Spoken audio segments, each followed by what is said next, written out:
Welcome to Our Power is Within, a weekly podcast to inspire you to take your power back and realize that you are the healer that you've been looking for all along. We are all capable of healing in mind, in body, and in soul. I'm your host, Jasmine, and today's episode is brought to you by Primal Trust Academy and Community, created by Dr. Kathleen King, who is a dear friend of mine and has been featured on this podcast 4 times now.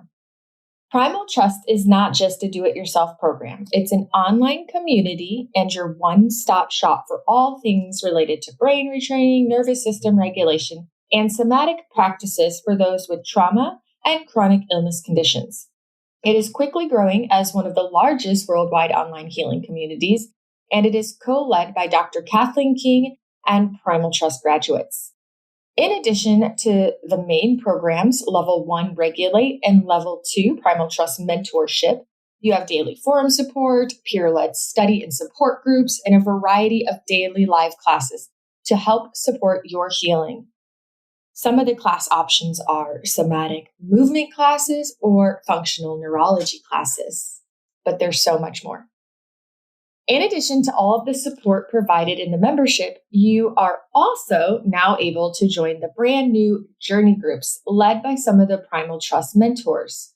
These journey groups will be small cohorts where you will go through the Level 1 and/or Level 2 programs together. It will be a place to practice, to learn, to share, and to be guided for a much lower cost than private one-on-one mentoring. To learn more, check out the links in the show notes and use the code OPIW to save 5% on your first month and sign up today. Speaking of Primal Trust, our guest today is someone who has recently gone through the Level 1 Regulate program and has made a ton of progress in her healing journey. Her name is Reine. She joins us today to share her personal healing journey with us, some of her wins, and what she has learned along the way, and so much more. Her story is so inspiring and enlightening. I learned a few new tips and tricks myself, so I hope you do as well. So let's welcome her to the show and please enjoy. Reine, thank you so much for being here with me today to share your story. Hi, I'm so happy to be here and thank you for having me. Of course, I'm excited. I'm always excited for a good testimonial story. So for everybody who's listening, that's what today is. It's going to be another testimonial story where Reine shares a little bit about what's worked for her and where she's been and where she's gotten and all the good stuff in between. And so Reine, what I usually like to do, and I like to keep it very brief out of respect for people who get triggered from symptom talk, but with respect for people who I know really connect to and relate to hearing someone's story who went through something similar and came out on the other side. Could you briefly just tell us a little bit about what you have healed from or are still healing from? Yeah, I've mostly healed from everything that I can talk about today. I have some few remaining tiny little symptoms that don't get in the way of my life at all. So at this point, I can say that I'm living a fully functional, normal life. But the things I have healed from have been intense insomnia, night sweats, nightmares, anxiety, chronic fatigue, depression. That's kind of the list. I've had also a whole adventure with playing whack-a-mole with a bunch of psychosomatic symptoms throughout my life that would come and go randomly. The list I mentioned is kind of the symptoms I dealt with on a long-term basis. And the rest is just colorful little details that came in and out of my life throughout the several year period that I was dealing with dysregulation in my nervous system. It sounds a lot like kind of more of the emotional mental stuff coupled with the insomnia, which really does come down into the subconscious behavior and activity as well. Yeah, I think my story is very much colored by psycho-somatic symptoms because I would go to doctors quite a lot throughout my whole journey because, I was very conscientious and very fearful, frankly, and I just wanted to fix myself like I think we all do in this community at some stage in the journey. And every time I'd get tested for things, it was always the same answer. It was like, you're fine, it's in your head, there's nothing wrong with you. Like my blood work would come out fine, biopsies and things, everything typically would come out pretty normal. And so that's why I felt kind of crazy for a really long time because it's like, you're almost told by the medical community that you're over exaggerating but then you know it's real for you, but then they're the authority figure, so you kind of trust what they say. So it can be very disorienting, very confusing. And I think it was finding a community like the Primal Trust Academy, which is what, I'm sure we'll talk about a bit more, but that's where ultimately I found a lot of help, was in nervous system regulation communities like DNRS and Primal Trust. But yeah, it was very psychosomatic for me. When did nightmares and the sleep issues start for you? Like, how young were you? It was one of the first things, honestly, maybe 19 when the insomnia started, and it started strong immediately. So for me at the time, it was sleep onset insomnia. My journey with insomnia has been very colorful in and of itself. I feel like I've tasted every flavor of the insomnia buffet in my life, but it started with sleep onset insomnia, where it would take me like sometimes until maybe like sunrise later, like 6, 7, 8 hours to fall asleep, and lots of anxiety would come up. So I was about 19, and then it would ebb in and out of my life for several years. It wasn't like every single night for 6 years that I had it, but it was like for 6 years, it would come in and out pretty frequently. So I didn't feel free of it until, I don't know, 6 months ago. Yeah.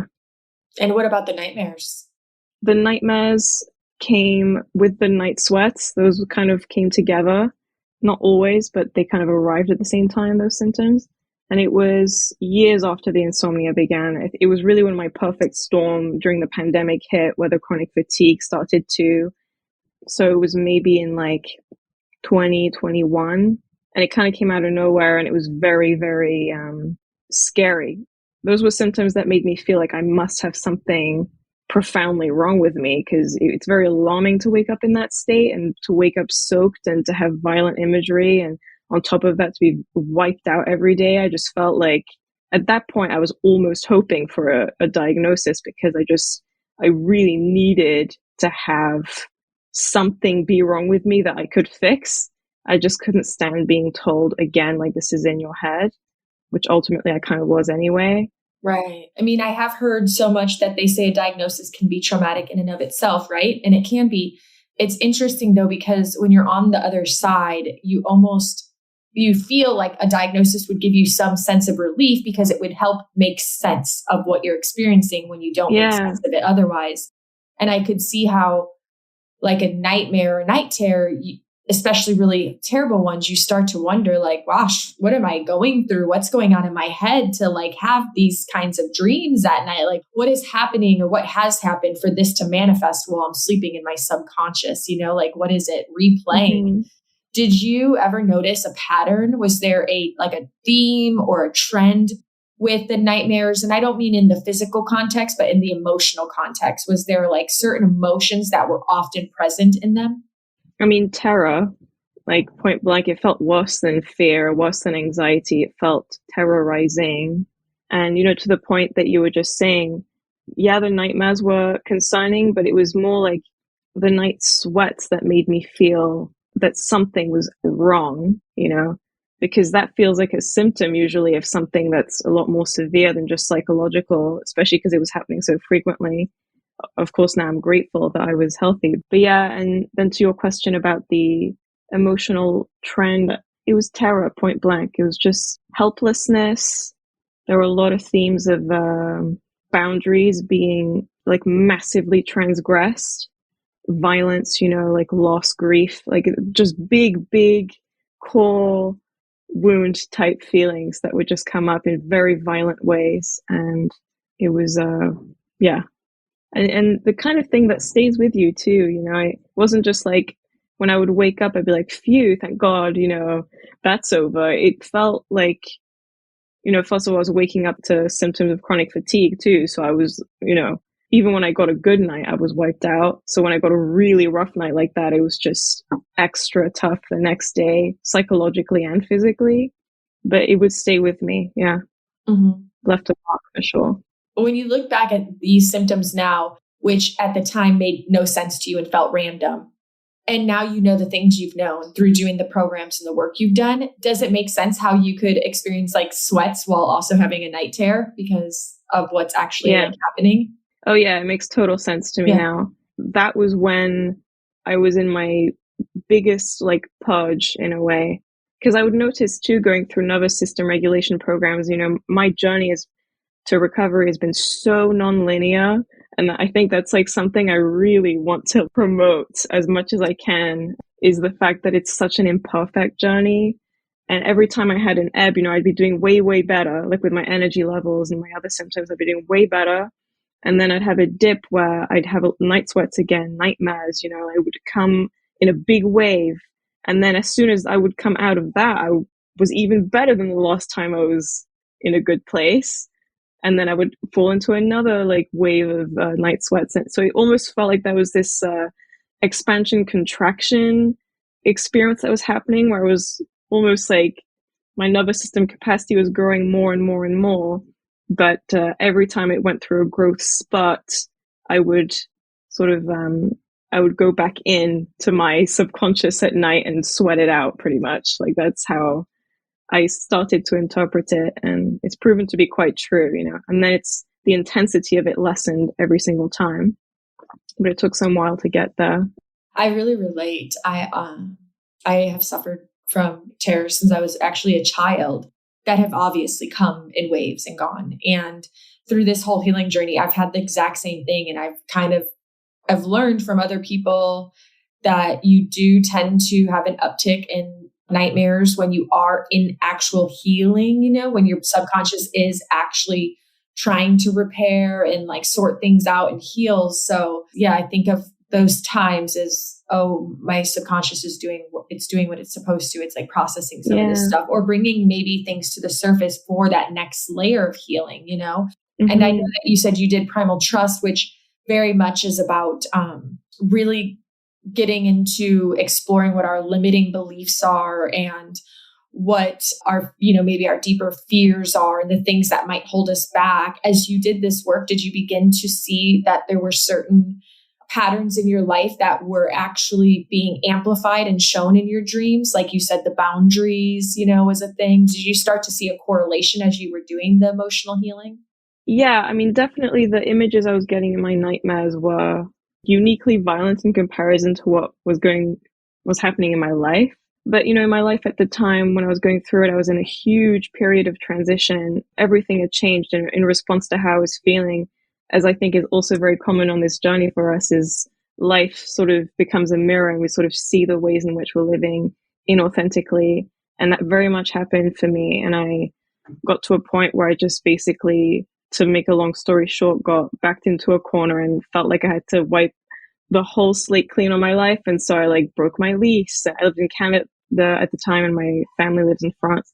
So I broke my lease in Canada and I'd separated from my partner and I quit my job. Everything changed, closed all my accounts, sold all my stuff. Like everything kind of had to change because I needed to move back home to be taken care of by my family. And I moved back to France. And then there was a huge uptick in the nightmares and night sweats at that point, which makes total sense because I was literally purging everything external in my life. So it would make sense that internally the same thing was kind of happening. A lot of the nightmares had to do with violent endings. So I feel like that kind of checks out because there were a lot of violent, not to the same degree, but lots of like sudden endings and intense endings and grief-inducing endings happening in my life at the time. So definitely there was a correlation, but very much amplified in violence in my subconscious. Yeah, absolutely. The dreams definitely tend to amplify everything. Yeah. But I have found in my experience that there's a lot to be learned in them, Yeah. Sometimes the ones that seem the most bizarre, where it's like the strangest things actually happening. But like, let's look at the deeper context here. And it's like, wow. Oh, all right. There's a lot to be gained in this knowledge. Kudos to you for uprooting and doing that, because a lot of times it's hard to do that much change all at once. It's one thing to get clarity that we need it. It's another to do it. And so, yeah, good job. Yeah, well, thanks. I appreciate the validation, but I also feel like the reason why I said I felt like I was backed into a corner is just because it felt that way. It felt like I couldn't, my mental state and my physical state had gotten to a point where I just could not live by myself away from my family anymore. I just needed to be taken care of and to live in community and to be on the same time zone as my family. And And I know being in the Primal Trust program and just generally, I think a lot of nervous system coaches will not recommend that you do major changes like this until you're more regulated because it can be very hard. Obviously, I did not know that at the time. Right. I wasn't in any kind of program, so I was just whatever, like I'm just going to do this. But I also felt like I had no choice in a way. I felt like I had just gone too far. It really felt like the chapter of my 8 years in Montreal, in Canada, where I lived, had just firmly shut, and I was way overstaying my welcome. And something in me also intuitively just knew that my healing was going to happen in community with my family, where I would have help, and where I could start over, and where my healing could be my main focus, where I wouldn't have to go to work every day in an office and just like use the 10% energy I had left to pretend like I was functional and normal and healthy. I just couldn't stand the BS, I needed to crumble completely so I could rebuild. And I felt like my last few months in Montreal, I was just like a shell of myself, but still holding on to the idea that I could present myself as functional. And I needed to just fall apart. I needed to just complete that cycle so I could start over. So it was brave in a way, but it also felt like it was beyond me and not my choice, Mm-hmm. Interesting that you felt that wasn't your choice. And then you said at one point that there was like even dreams that were like basically like about being disempowered, like that correlation. Oh, yeah. Yeah.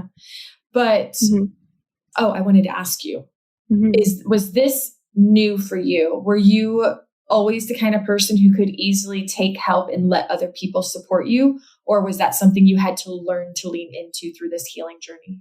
I mean, it's a bit of both. Like, I've certainly met people through this journey doing this kind of work who have struggled asking for help a lot more than I have. Like, I never thought that that was a major issue for me. But I will say that I've been a very hyper independent person, just generally speaking. It didn't feel so much like I can't ask for help. It was more just like I just very much wanted to, like I left home when I was 17 and my family lived in France. I was like, I'm moving to Canada, like by myself. It was just very like, I want to do my own thing, go my own adventure. And so I was living a life of hyper independence in Canada. I think I'm someone who also needs a lot of space, a lot of time alone. Sometimes I struggle to balance living in community and meeting my own needs for solitude. So I feel like I have a bit of that. But yeah, I also had a partner in Montreal. I feel like that's where I struggled because he was kind of my family there, the only family I really had.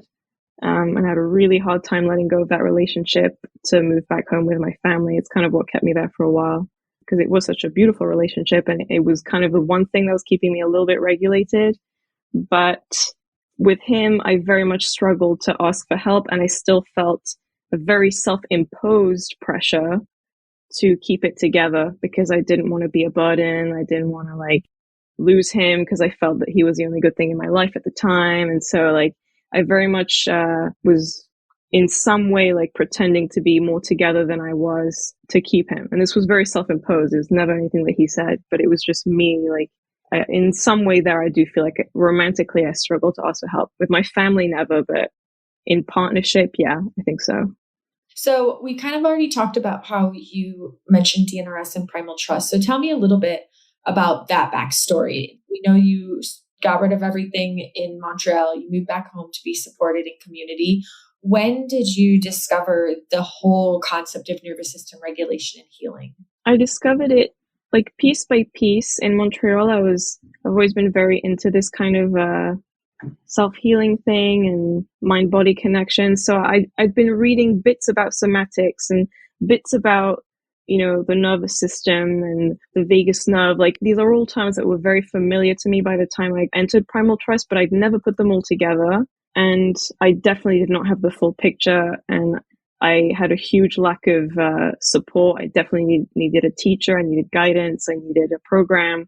So I knew about the concepts several years before I found Primal Trust and DNRS, both of which I found in 2022 after I moved back to France. So that same year, first I found DNRS and then I moved to Primal Trust just because there was something about the community aspect of it that there are lots of live classes. You really meet the people that are doing this with you, and there's a real human connection there, and it feels like a very alive community because it's always updating itself and has new classes and new teachers and new programs coming out all the time. So I've made a lot of friends through the program. So for me, I needed the community aspect, and Primal Trust really delivered there. And that's why ultimately I kind of shifted from DNRS to Primal Trust.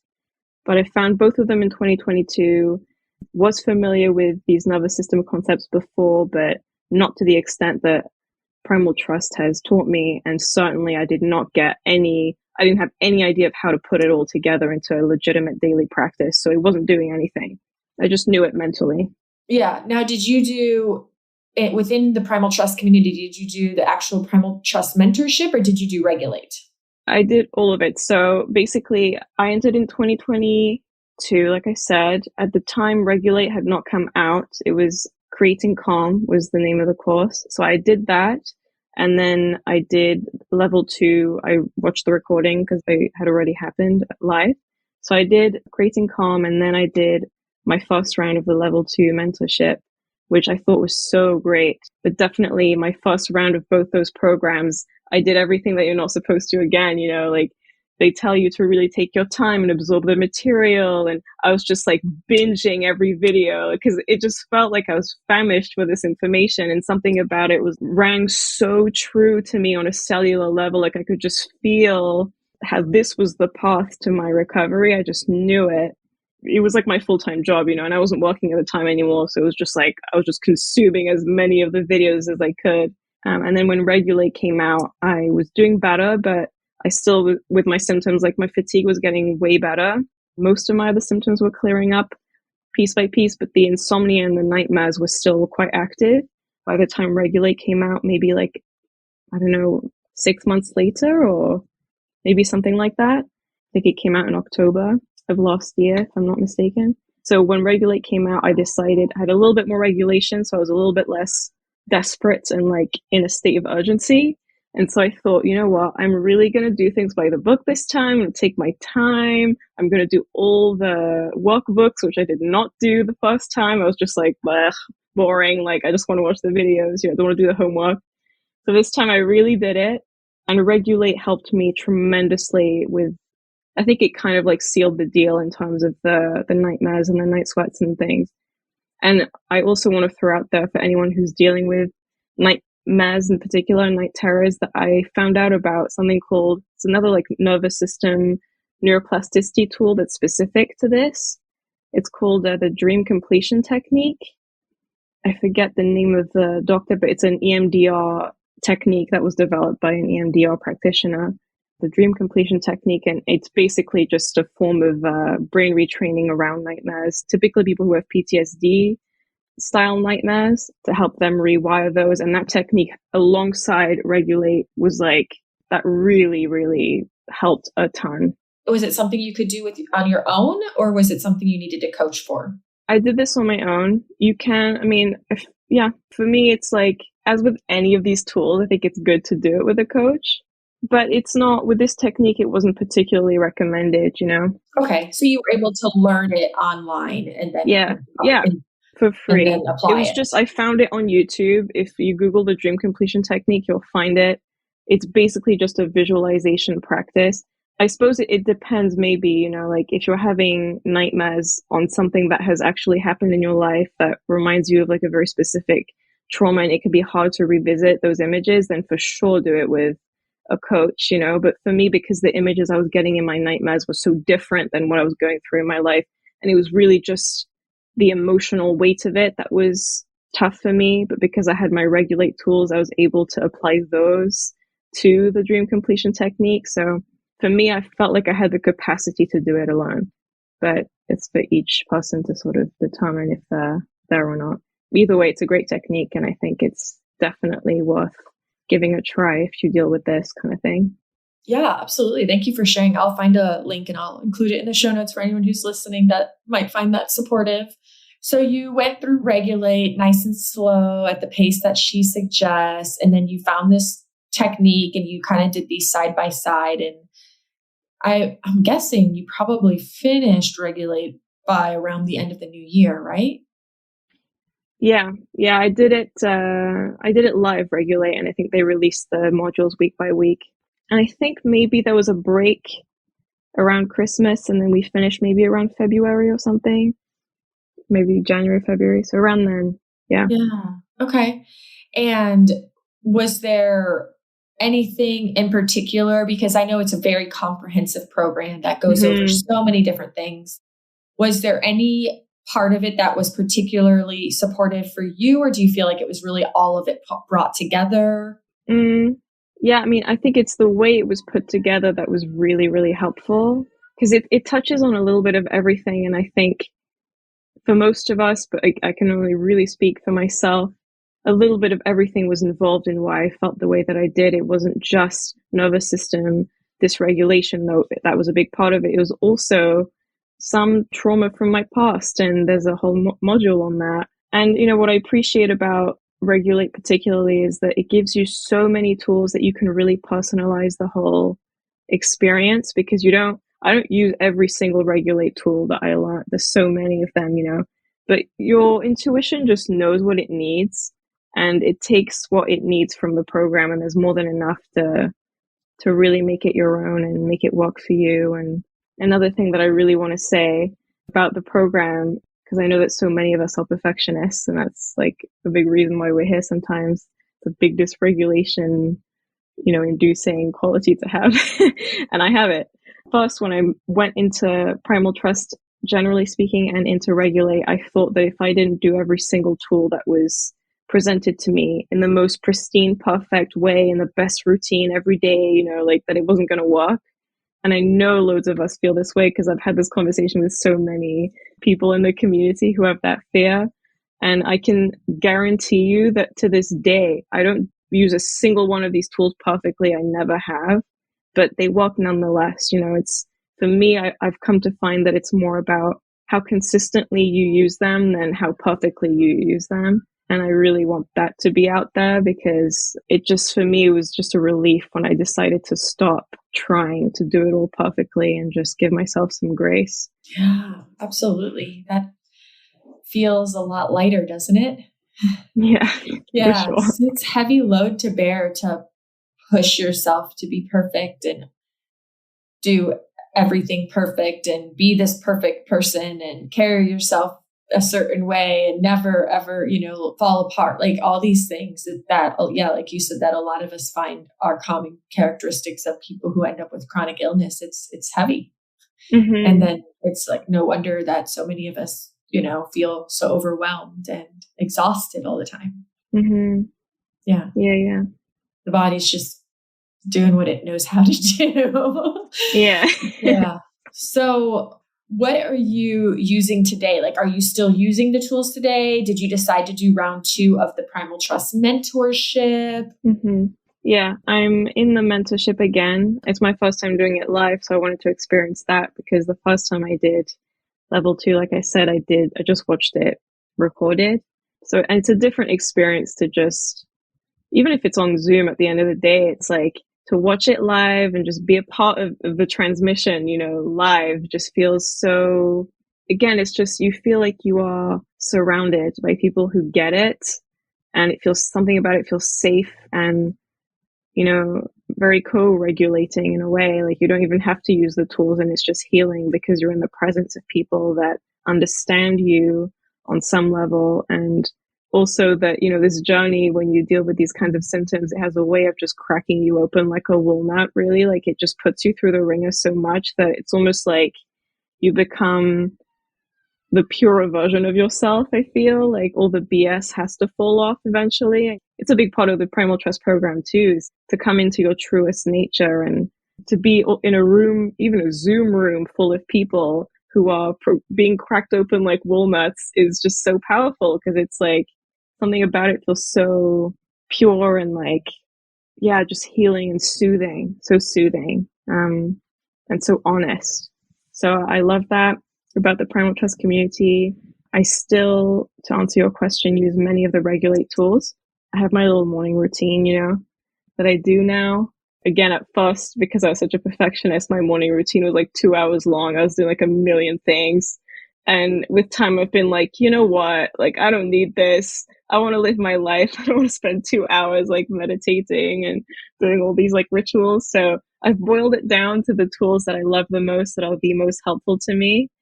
And I just use 2 or 3, in the morning and throughout the day if I feel like I'm getting a bit tense, and then maybe at night sometimes. But mostly it's just I wake up, I do a little hour of some sort of ABC, we call it in Primal Trust, but it's like a creative visualization tool, kind of like what we learn in DNRS as well. I do one of those, little meditation, some movements and exercise every day. And if I'm feeling tense, I'll do some breath work throughout the day. I'll just try and stay regulated as best I can, but I don't make a whole thing of it now. It's just tailor-made and flexible, and yeah. What are you learning in Primal Trust about yourself? Like, what are some of the biggest lessons that you've been learning that have been really eye-opening for you? Oh, it's so big because I feel like I've learned so much. Well, I mean, I've learned that I think maybe a bit annoying to hear when you're in the thick of your symptoms because you just want it to be over, and I get that. But I have learned how much they've helped me, actually, like how much they've helped me get rid of so many of the things that weren't working in my life, and how, like I said, they helped me peel back the layers of, the protector identity that I'd become in my life. Like I'd become a version of myself that was going to be palatable for people, kind of a people pleaser, very concerned with people's opinions of me. And I just feel like this whole journey had a way of teaching me how to not care so much what people think. It had a way also of introducing me to myself in a real way. Like I had to do some real inquiry around what my true values were through the program and what it is I really care about, what do I really want to create out of my life. And so doing that kind of work, particularly through the level 2 mentorship and implementing a daily structure to sort of make those values come to fruition and all those dreams, have those come to fruition too. I feel like given me peace, that I can like really pursue the things that I love. And even if people judge me and that feels bad, I know how to regulate bad. Like I know how to regulate shame and grief and fear of judgment. So those things don't stop me anymore. I have a lot less resistance to pursuing the things that I love. And so the result of that is that little by little, I'm creating a life that I'm actually really happy with. And I'm just like checking off my bucket list. And it just feels like there's a huge gift in the suffering, because on the other side of that is your true self, and then you get to live authentically. And Primal Trust, the program and the community, has been very, very instrumental in helping me get rid of what wasn't working and bringing in what was going to work. How would you regulate grief or shame? Like a concrete example for anyone listening, because you said I have the tools to regulate when these feelings come up. How do you do that? Well, of course, I mean, I could tell you by the book, how Regulate, the program teaches you how to do it. And that's helpful. But I feel like the way that I've made those tools my own, what I do when I have a big feeling like this, I just did it earlier today, actually. I go outside in nature if I can. There's a park near my house. It's not always available. I can do this on my bed, like whatever. But if I can go outside, I will. I'll sit on a bench. I'll just check in with myself somatically, physically. And then this is kind of what I call like my emotional strength training practice. It's like, that's almost how it feels. But it's truly just trying to be with the intensity of that emotion without trying to change it for as long as I can, safely stand it, basically. It's just trying to like presence it just without trying to change it in any capacity, without trying to judge it, without trying to like breath work it away, without trying to meditate it away. It's just being with it. And I find that the more I've done that, the less I've been afraid of those kinds of feelings, because I show myself time and time again, I'm capable of being with shame in its most intense form. It's not so bad, actually. When I sit with it, it is really bad at first, but then it's like anything, it's a practice. And the more you do it, the more you realize like, oh, I'm actually capable of just sitting with this, even when it's intense. I'm still stronger than it, So I call it my emotional strength training because it makes me feel like more emotionally strong, more emotionally resilient, flexible. It sounds kind of simple, but it's just truly the practice of growing my comfort zone in terms of like what I can tolerate emotionally. And it gets bigger and bigger over time. So if I feel shame, like before our call today, I was feeling some fear about it because, you know, I don't typically do a lot of podcasts, and I was like, oh, feeling some anxiety. And then there's a lot of imposter syndrome type thing. Now that I'm feeling better, you know, it's like I'm looking back at my past. I'm like, was it all just like, did I just make it all up or something? You know, I just got all like fearful about it. And so I went to the park. That's exactly what I did. I sat on a bench in the sun, and like the fear was there, and I just felt the tension in my solar plexus and in my heart. I just was with it, you know, and it almost kind of like melts away gradually, but it doesn't have to for it to be effective. It's just letting it be there. Yeah. I mean, you're just sending this message to your brain and body that like, hey, I'm with you right now, whatever you is, whatever that feeling is. And we're safe. Like we're here, we're in it. It's okay. Yeah. And I think there's a time and place. So we learn this and regulate. There's a time and place to distract yourself and take yourself out of it if it's too intense for you to be with. Mm-hmm. But once we get to a certain level of regulation, rather than constantly distracting yourself, you start to learn to be with it and be okay, to just be with it and be like, oh, I can sit with this shame. I can sit with this fear. I can sit with this sadness. And you're teaching this part of you that these feelings are okay. And you're not trying to change it or fix it because there's nothing to fix or change. And then and then it kind of just loosens up, lessens, dissipates, relaxes a little, like over time. Yeah. That's totally it. And it's, you know, that's kind of why I said that it's really intense at first. And definitely there needs to be some kind of like titration process with this. For me, I know that when I started to really feel my feelings somatically, which by the way, I thought I was an expert at for a really long time, but only because I cerebrally and mentally understood emotion very well. You know, I'm like a writer and like I would journal about it, but it all came from the mind. I wasn't capable of feeling it physically. I would get overwhelmed immediately if I did.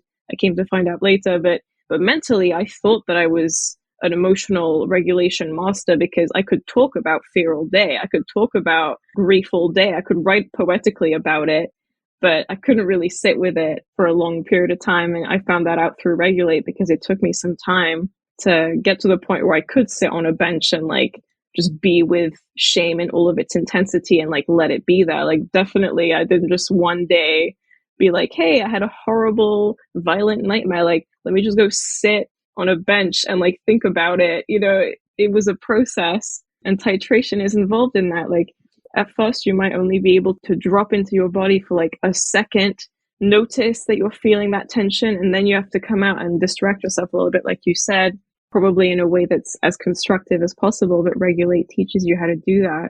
And Regulate, you know, it's not a program that everyone must do all these things exactly the same way in order to heal it. This is a flexible process, and you're going to have to make it your own, and you're going to have to define your own boundaries. And it could be helpful to get a coach in that context too. And Primal Trust has a lot of mentors and coaches that can help ensure that you sort of are using these tools and applying them within your zone of capacity. But yeah, titration is important. Like you said, definitely don't just like dive into it. Sure. If you never really were never really at a somatic level were able to sit with those emotions, then it can be really intense. I'm so glad you brought this all up, right? Because I think that's a lot of us, like so many people. I would totally agree with you. I also thought I felt my feelings, but again, it was all mental. Oh my gosh, I'm still realizing I'm just like barely scratching the surface of being able to actually be with the real sensation of the emotion at a body level, because my mind has been such a dominant force in my life for 40 something years. So yeah, it's like, wow, this is a whole new world. Yeah. Oh my God. Yeah. Yeah. Like taking the power away, or giving the reins to your heart after it's been in your brain for so long. That's a tough one. It takes a long time, you know, to even just learn how to trust your intuition. I also think in these programs, you know, you hear a lot about a heart-centered approach and tuning into the heart and feeling into the heart. And, you know, I know that when I first started to educate myself on all this, that just seemed so elusive to me. I was like, what do you mean tune into the heart? What is that? It just seems so too metaphorical. Like I couldn't almost like somatically feel what that meant. So it took a process as well for me to sort of drop into my body enough to understand in a real pragmatic way what it means to feel, to be connected to your heart, to listen to your heart. Same thing. At first I was like, how do you do that? How do you listen to what your heart tells you? It just seems so elusive. Yeah, I feel that's a lot of information that we get in the healing, chronic healing community, right? It can be a little overwhelming sometimes because somebody might say something and they make it sound like it's just so simple, but no, there's process to things, and you've lived in your head your whole life. It's not like, oh, let me just drop down. I've been in my head, but let me just get into my body. It's a process. Yeah. A rewarding one. Yeah, for sure. But I know it's quite common, I've had this conversation with quite a few people too, where, before they really get a real education on all of this, they would go to a therapy session and someone would just tell them, like, where do you feel that emotion in your body? And they would be like, I don't know how to answer that question. It's just it doesn't make sense when you first get started with this. So, but I think, understanding these principles, it always starts as a mental understanding, and then it becomes an emotional understanding, and then it becomes a physical one. But it's a whole process. So if you understand something mentally, you're already on the path to understanding it physically. It's just that my understanding is that it always starts as like a cerebral knowledge. Then you start to emotionally resonate with it. You sort of relearn it on a completely different level. And then it becomes like you embody it physically, and like it makes total sense, Yeah. So it's a journey. Yeah. And, something that I love that you shared about just sitting, how you were able to now regulate emotions through sitting with them, is I know that, I've only been really tapping into true somatics, as I've now come to understand, because I've been on this, doing this podcast for 2.5 years, and I've heard that term thrown around so much. Mm-hmm. And I'm realizing that there's a lot of different definitions for that term and a lot of different ways to approach somatics, right? Like so many. And I was not fully understanding what it meant to feel it and connect it to the body only until just several months ago. And then it was like a light bulb, but something that I noticed was that, okay, now I sense this feeling or this, let's say, sensation in the body, and I can lean into the body wisdom. And now I know that this sensation is linked to this emotion. But what I noticed, the process is wanting to still fix it. Okay. Oh, there's a feeling of not being good enough. Okay, let's fix that right now. So still going into fix it mode. Okay, now I have this information. What's next? My mind goes, how do I fix it? Yeah. Which still sends this message of, oh, it's not safe. She wants to fix it. Something's wrong with us. We're broken. And so learning that, and then being able to take that next step and seeing how there's so much power in just being able to observe it, notice it, witness it, and be with it is also some magic. Oh yeah. I mean, this fix it identity thing, I feel like it's just one of the hardest things to unlearn. Learning how to trust that your body is doing what it's doing for a reason, and that maybe you don't actually have to fix it. And maybe if you get out of its way, it might resolve itself. When I first learned about these concepts, I was like, it's like you're asking me to dive into the void and ask no questions. I was like, what do you mean? Of course we want to fix our pain. It makes total sense. Again, logically. So I totally get that. And I still sometimes, I'm the same as you, sometimes when there's, kind of happened today a little bit actually, when I was walking around and feeling a little bit of tension, and I felt myself being like, oh, quickly, I got to do some breath work, and then I caught myself. I was like, breath work is great, but not if you're using it to fix your emotions, and I was like, you know what? I'm not going to try and make this go away. I'm just going to let it be there. And then it just dissolves eventually. But it's a practice, and I get that it's so hard, and I think it's normal that it's so hard. If it wasn't, we'd all be doing it. It can take a long time to learn how to be trusting in this way. I'm still fully needing to practice this on a daily basis. Like, there are many moments where I'm trying to fix the way I feel still. It's so hard to unlearn. Yeah, absolutely. It really is. The struggle is real. Yeah. Oh my goodness. So where are you at today in terms of, let's say, in the darkest, hardest times, and where you're at today? Are you in terms of what can you do today that you couldn't do? You said you're starting out slowly creating a life that really aligns for you. What does that look like? Well, a lot has changed. I feel like it's almost in a good way hard to answer this question of like, what can I do now that I couldn't before? Because now I feel like I can do whatever I want. It's almost like I don't feel limited. Before, I felt like I needed to really conserve my energy. If I did one productive thing that day, I'd be proud of myself. And now it's just like I'm going through my days, filling them with a bunch of things that I love to do. So the first thing I want to say is I feel a lot more, I almost want to say limitless, but then there's a part of me that's like scared to like acknowledge that for some reason. But I do feel, let's say, not as limited as I did back then. So, I think through the values deepening inquiry process that we do in Primal Trust, I was able to sort of eliminate a lot of projects I was working on that just were taking up a lot of time that I didn't actually care about. I was just invested in them for the wrong reasons.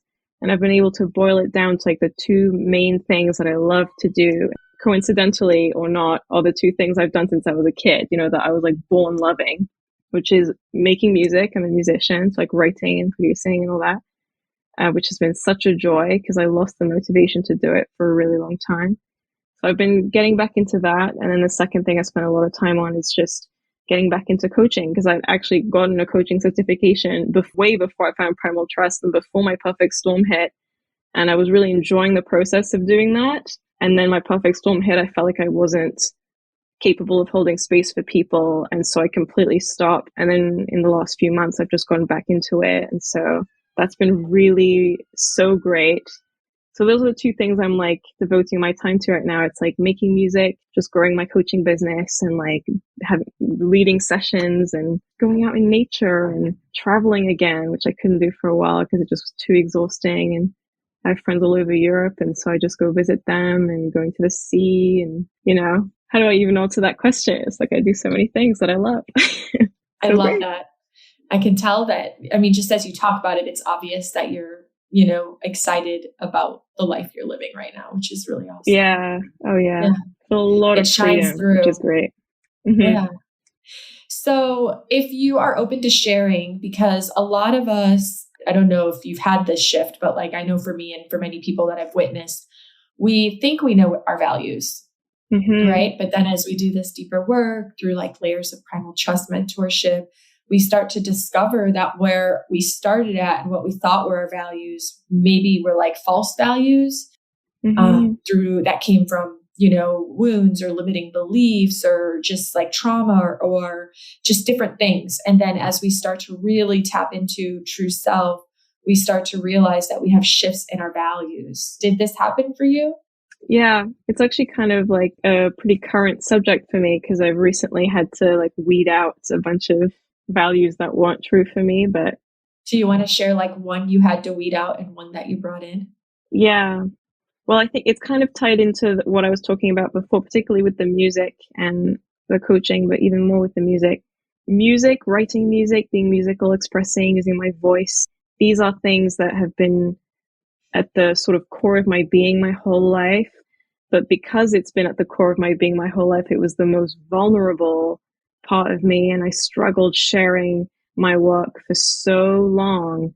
And because I was so afraid of being judged for it, but I'm still a creative person, I almost like cunningly, my brain was like, maybe instead of valuing music and like promoting yourself as a musician and really devoting your time to that, you should just start some other random like art business or just like go into business with this person. Like I just kind of kept like distracting myself from the truth of how much I love music and coaching as well. And these are the two things I've come to realize I've always loved. Of course, coaching is more a reflection of how much I love self-inquiry, but those are the two things that I've always really done. So the values I've had to leave behind are like, I don't know if I could boil it down to a word.